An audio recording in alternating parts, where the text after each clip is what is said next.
Hello, my name is Scott Tidwell, along with my colleague Matt Camden, and we are researchers at the Virginia Tech Transportation Institute's Division of Freight, Transit, and Heavy Vehicle Safety.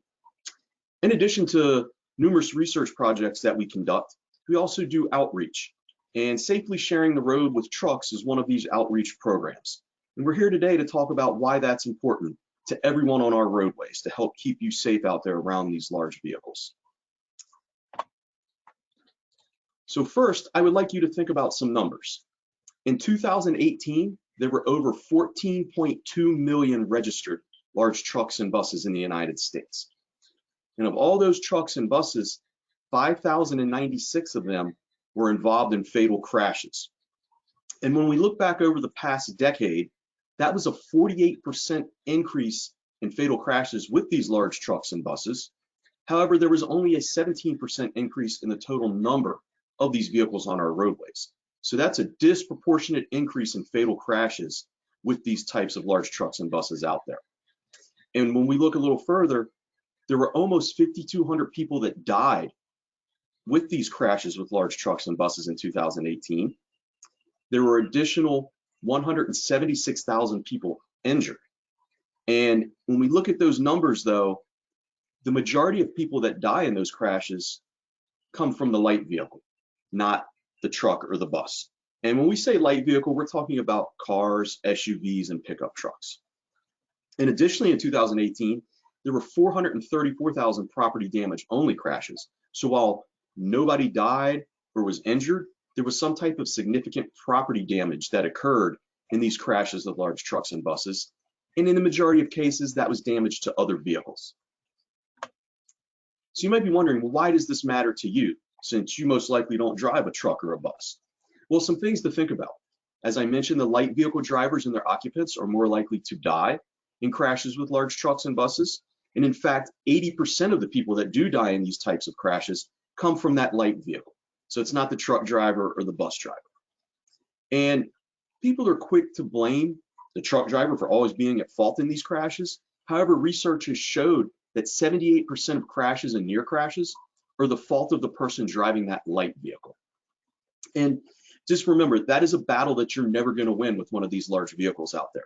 And I encourage you throughout the presentation to pay close attention to the images we included, because that truly shows the consequence of what happens when your car SUV comes in contact with one of these large trucks.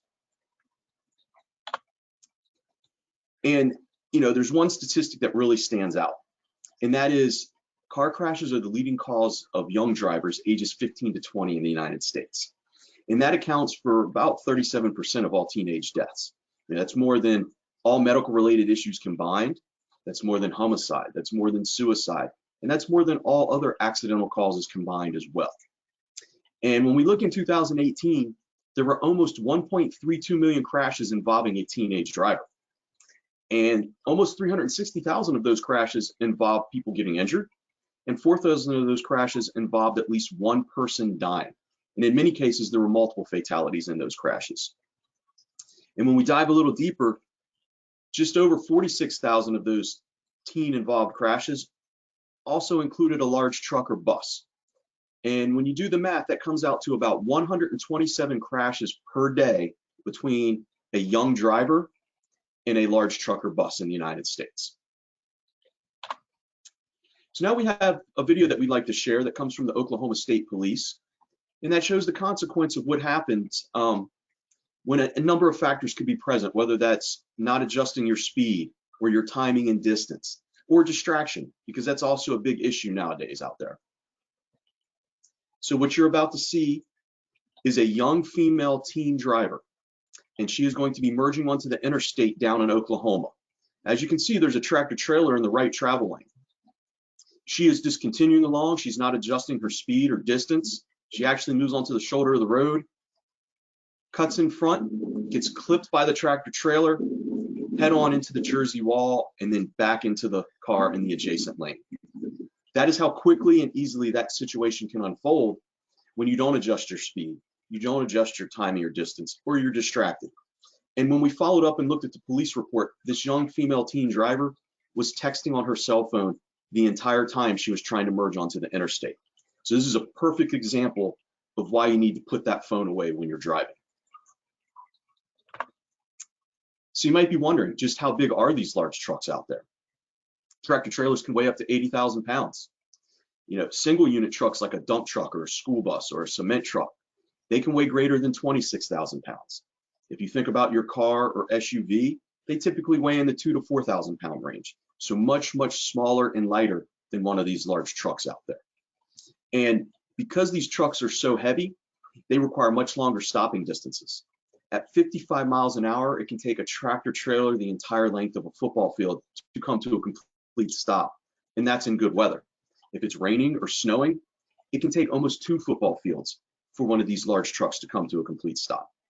You know, your car or SUV can typically stop somewhere in about 150 feet. So much quicker and shorter distance than one of these large trucks can out there. Now that you know how heavy they are, well, how much room do they really need? Well, tractor trailers can exceed 65 feet in length, and they're typically 102 inches wide or 8 feet wide. If you think about your interstates or your main highways out there, those lanes are 12 feet wide. So that's only 2 feet on either side of that truck for that driver to maneuver. Most of your secondary roads, those lanes are only 10 feet wide. So that's even less room for one of these trucks out there to maneuver. And a common misconception is because the truck driver sits much higher off the ground that they have better visibility.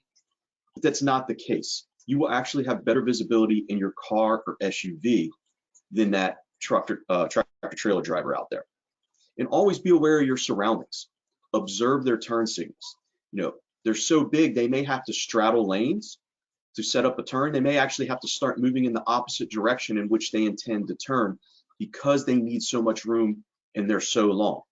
You know, so always be aware of your surroundings, be patient, and observe their turn signals. So how can each of you safely share the road with trucks? My colleague Matt is now going to talk to you about the 5 key strategies to help keep you safe out on our roadways. All right, thanks a lot, Scott. So over the years, we've collected thousands and thousands and thousands of hours worth of research data showing us exactly how people drive around these trucks. And what we found is that it really does come down to these 5 things that we're going to talk about in the rest of the presentation. So the first strategy we want you guys to remember is to don't hang out in the no zones.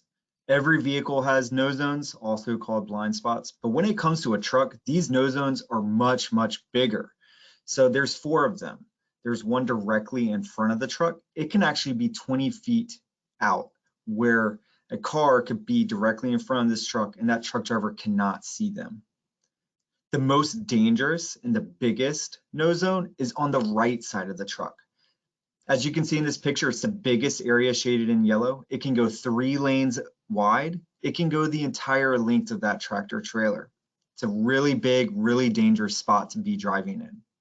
There's also a long no zone back behind the trailer. It can go 200 feet long.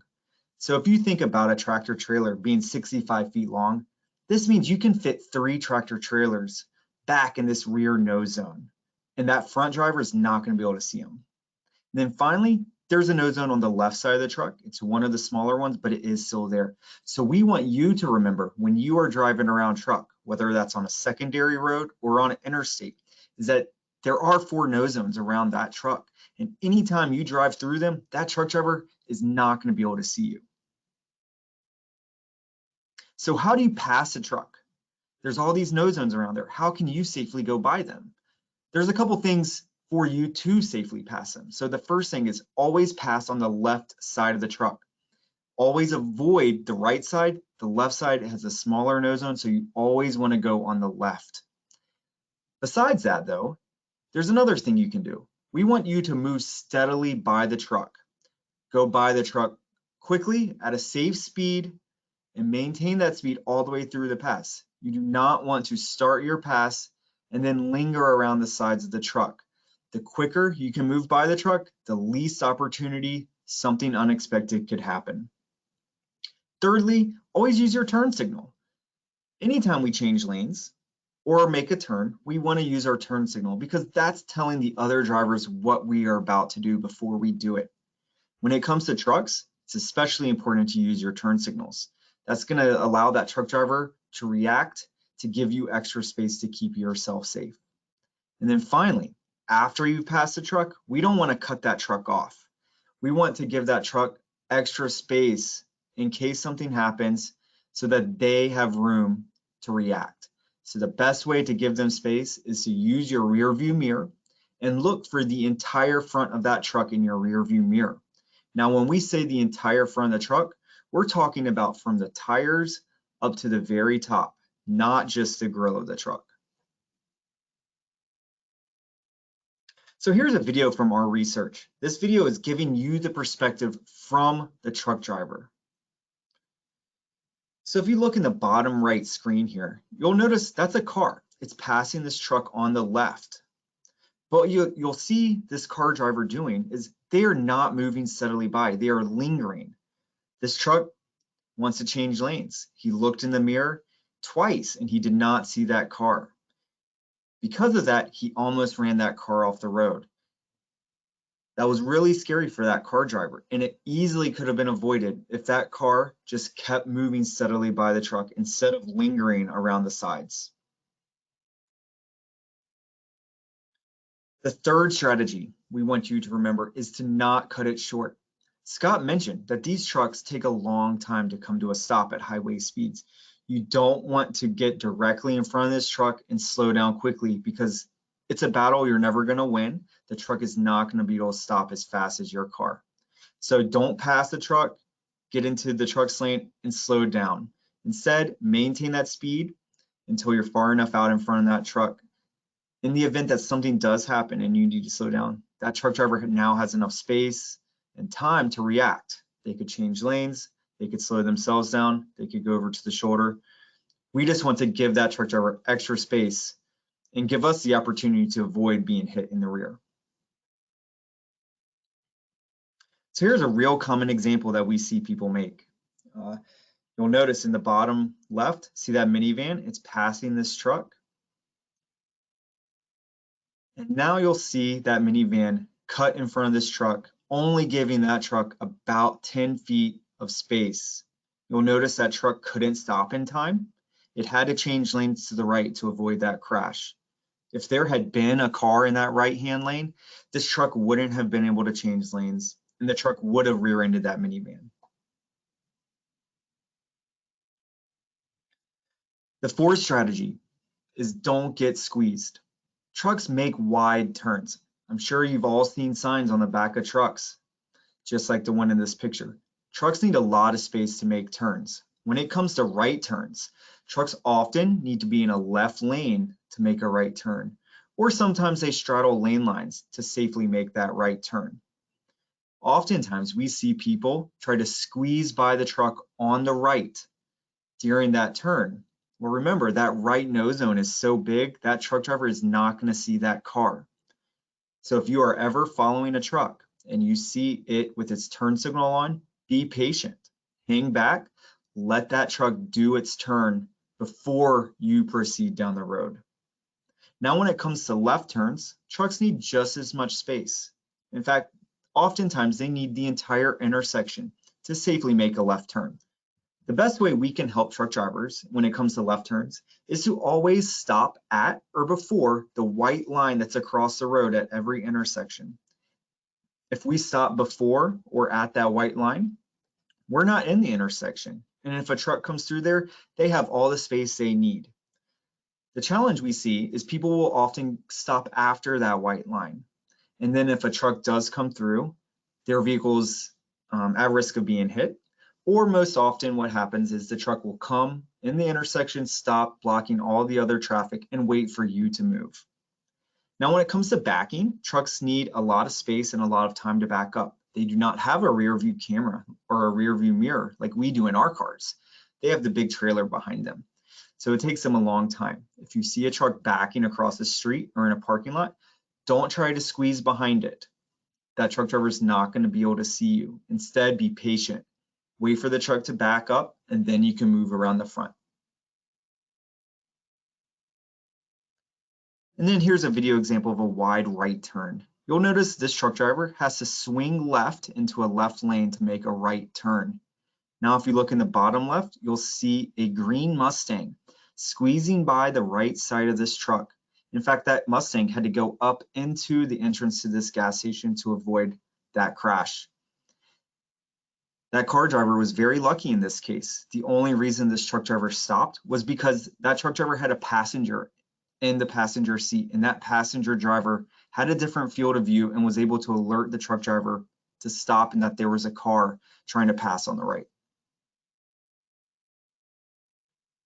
Then here's an example of a wide left turn. In this example, you'll see this gentleman is making a left turn off of a highway onto a side street. He has to pull wide and then cut it hard back to the left to safely make this turn.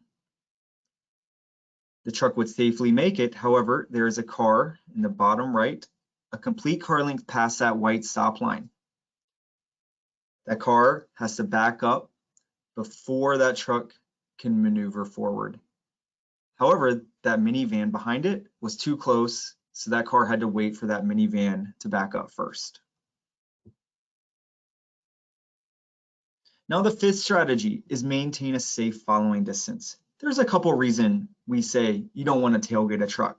Firstly, if you're too close behind that truck, you can't see what's coming in the roadway up ahead. If there's debris or a construction zone or slower traffic, you're not going to know until it's too late, and you're not going to have enough time to react. Also, trucks carry things. Oftentimes or sometimes we see things fall off the back of a truck. It could be a toolbox, it could be a ladder or a 2x4. If you're too close to that truck, you're not going to have enough time to react. And then finally, if you're too close to that truck and you don't react in time and it slows down, you could rear end that truck. And when it comes to trucks, that's called an underride crash. The bottom part of your car and hood can go underneath that trailer. We don't want this to happen to anyone. As you can see in this picture, that's a very serious crash. So the best way to stay far enough back behind the truck is to look for that truck's side mirrors. If you can see those side mirrors, it means they can see you, and it means you're giving yourself enough time to react to anything that's coming up in the roadway up ahead. So just to recap, there's 5 strategies that you can do to safely share the road with trucks. 1, stay out of the no zones. There's 4 of them. Avoid those no zones as much as you can. So to do that, always pass on the left side of the truck, move steadily by the truck, don't linger, and use your turn signals well in advance. Don't cut the trucks off after passing them, because that truck can't stop as fast as your car. Use your rear view mirror. Look for the entire front of the truck in your rear view mirror. Don't get squeezed. If you see a truck turning or backing up, be patient. Let the truck do its turn before you go down the road. And then finally, maintain a safe following distance. Stay far enough back behind that truck to where you can see those truck side mirrors. If you can see those mirrors, they can see you, and you're far enough back behind that truck.